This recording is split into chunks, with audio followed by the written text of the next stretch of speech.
प्रश्नावली 2.2 हम पढ़ेंगे, उसका क्वेश्चन नंबर 6।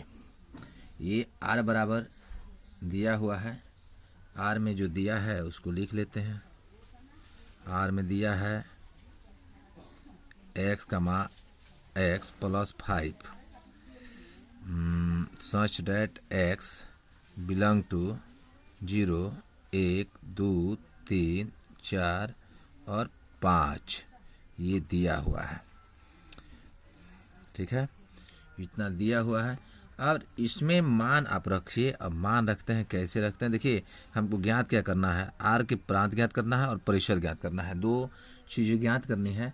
तो इसमें सबसे पहले हम x की जगह पर क्या रखें, तो पहले आता है x तब आता है y।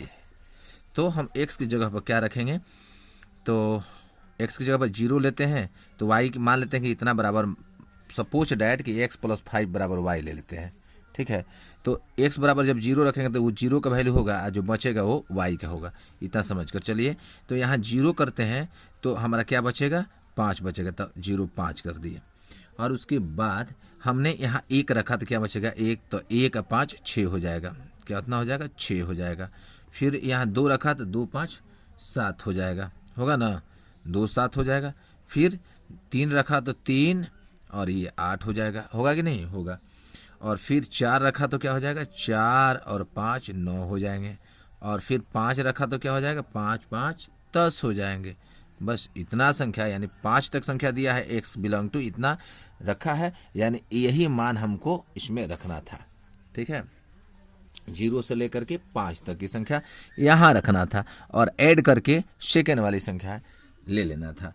अब यहाँ मान लेते हैं, इसको हमने माना, सपोज डेट ले लीजिए यहाँ कि माना जैसे हमने बनाया, माना y बराबर x + 5 कर दीजिए, जो ये क्या है, बिलोंग टू n कर दीजिए। ये जो मान रखा गया है इतना, ये क्या है, उसका संख्या है, ये मान लिए थे। तो यहाँ 0 रखे तो हमारा क्या बच गया, y बराबर 5 बचा, जो हमने यहाँ दिखाया। ठीक है, और यहाँ हमको ज्ञात करना है प्रांत निकालना है। तो प्रांत आप बताओ क्या है, जो पहले आता है वही प्रांत कहलाता है। प्रांत वही ना है जी। तो 0, 1, 2, 3, 4 और 5 हुआ आपका प्रांत। और परिसर क्या हो जाएगा, परिसर क्या हो जाएगा, जो बाद में आता है। तो 5, 6, 7, 8, 9, 10, तो ये हो गया परिसर। तो 5, 6, 7, 8, 9, 10 ये आपका परिसर हुआ। और सही उत्तर भी आपका यही हुआ। और आगे चलिए, आप क्वेश्चन नंबर 7 देखिए। कहता है क्वेश्चन नंबर 7 में संबंध r x, x³ सच डेट x संख्या 10 से कम एक अभाज्य संख्या। अभाज्य संख्या तो समझ चुके हैं आपके, अभाज्य संख्या वैसी संख्या है जो स्वयं के अलावा किसी दूसरे संख्या से विभाजित नहीं होती है।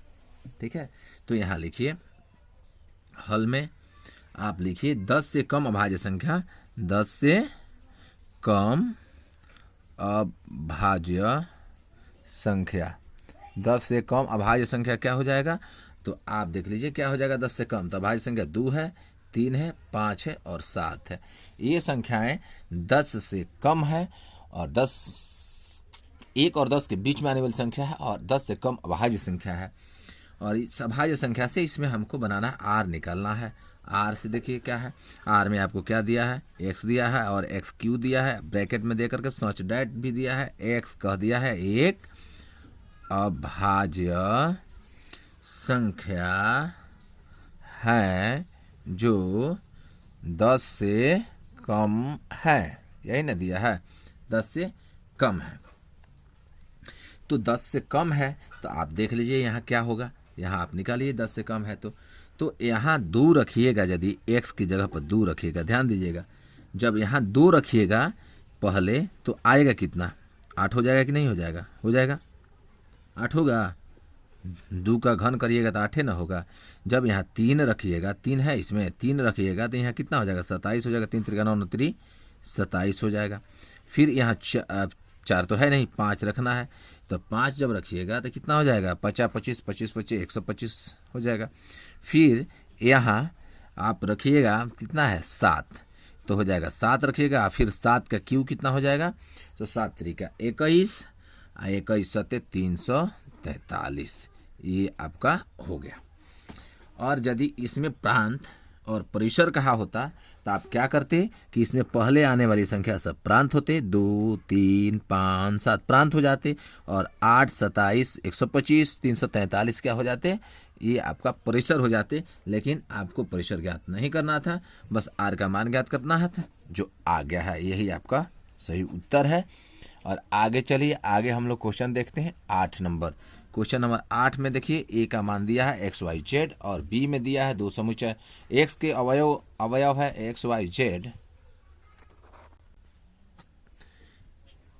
एक समुच्चय का अवयव एक्स वाई जेड है और बी समुच्चय का अवयव 1, 2 है। तो ए से बी के संबंध की संख्या ज्ञात करनी है, तो सबसे पहले हम लोग क्या करेंगे, इसमें सबसे पहले लिख देंगे हल में हम लोग जाएंगे और जो अवयव दिया है उसको लिख लेंगे। ए में जो दिया है उसको लिख लेंगे एक्स वाई और जेड लिख लेंगे। फिर बी में जो दिया है उसको लिख लेंगे 1, 2 लिख लेंगे, ठीक है। और ए गुणे बी कर लेंगे, तो ए गुणे बी में एक्स वाई और जेड आ गया और गुणा में आपका आ गया 1 और 2 आ गया, ठीक है। अब इससे जो बनने वाली युग्म है उसको लिखेंगे, तो इसमें क्या बन रहा है, x1 बन रहा है, फिर x2 बन रहा है, फिर y1 बन रहा है, फिर y2 बन रहा है, फिर z1 बन रहा है, फिर z2 बन रहा है। यही आपका युग्म बना है। तो देखिए कई गो बना, 1, 2, 3, 4, 5, 6 बन गया। क्या बन गया, 6 बन गया। यानी एन ए गुणे बी में आपको कितने बन गए, 6 बन गए। संबंध दिखाना है तो यहाँ आप लिख सकते हैं कि संबंधों की कुल संख्या लिख सकते हैं, संबंधों की कुल संख्या लिख सकते हैं, संख्या बराबर ए गुणे बी के उप समुच्चयों की संख्या, ठीक है, इतना लिख सकते हैं संख्या। और अब देखिए संबंधों की कुल संख्या कितना है, तो 1, 2, 3, 4, 5, 6 है, 6 है। कई को संख्या है इसमें रखा गया 1, 2, 1, 2, 1, 2, 1, 2, 1, 2 रखा गया है ना, तो 2 का यहाँ 6 हो गया। और यहाँ के क्या है, तो यहाँ आप देख लीजिए तो यहाँ 64 हो जाएगा। आपका सही उत्तर यही हो जाएगा, ठीक है। आप क्वेश्चन नंबर 9 में चलिए। क्वेश्चन नंबर 9 जो है, क्वेश्चन नंबर 9 में कहता है कि मान लीजिए कि आर जेड पर आर बराबर a comma b such that a b belong to Z a minus b एक पूर्णांक है द्वारा परिभाषित एक संबंध है, आर के प्रांत और परिसर ज्ञात कीजिए। तो यहाँ सॉल्व में हम लिख सकते हैं आसान सा कि आर समुच्चय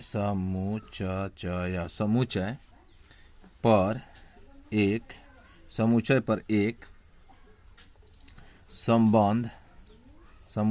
संबंध तथा आर बराबर क्या है, आर बराबर है ए कामा बी, इसको ब्रैकेट बंद करेंगे, कामा ए बिलोंग टू जेड और कामा बी बिलोंग टू जेड, ठीक है, ये हो जाएगा। और यहाँ हो जाएगा आपका ए माइनस बी एक पूर्णांक संख्या है। जब पूर्णांक संख्या है तो परिसर आप तो समझ गए होंगे, परिसर क्या होगा, जब पूर्णांक है तो परिसर क्या होगा, प्रांत क्या होगा, तो प्रांत हो जाएगा आपका, आर लिए हैं तो प्रांत हो जाएगा जेड ही होगा। और परिसर भी आपका जेड ही होगा। ये आपका उत्तर हो गया। परिसर भी जेड होगा और आर प्रांत भी जेड होगा, क्योंकि आर समुच्चय पर एक संबंध तथा आर में a belong to Z a minus b एक पूर्णांक संख्या है, तो जेड का सदस्य ए भी है बी भी है, तो ए बी है तो जेड का ही सदस्य है, जो उसमें आने वाली संख्या है वो जेड है, जेड से ही लिए गए हैं, जेड में शामिल है, इसलिए जेड ही प्रांत होगा और जेड ही परिसर होगा।